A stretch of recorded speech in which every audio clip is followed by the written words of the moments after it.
we see a kid with a lemonade stand, it's different than when we see a vending machine selling lemonade, even if it's exactly the same product, because the story around it is what people are paying for. So when I meet small business people, all I ask them is not what's their balance sheet, but what's their story. Why should I pick you?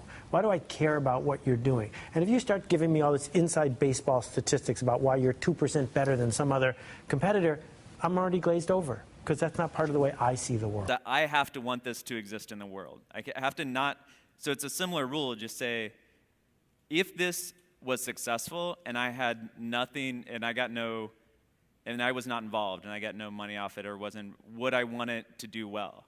And that's a great check, I think, to know if you really feel good about the idea and can be passionate about it.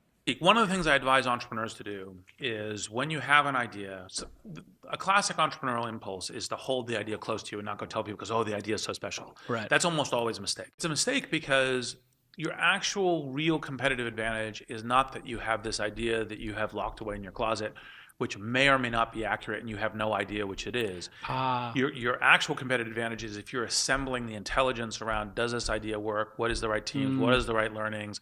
And we're essentially in motion. The hardest thing to do is start. You have all these ideas and everyone has an idea, but it's really about executing the idea and building the idea and attracting other people to help you work on the idea. That is the biggest challenge. But the way to begin is to get the idea out of your head, draw it out, talk about it, program it if you're a programmer, or make it if you're building something. Like, you don't have to be the best, but you have to be dangerous, right?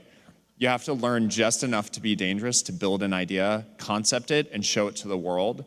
And then it turns out there are lots of other people, including all 170 employees that work at Instagram, who are much better at doing all that stuff than I am.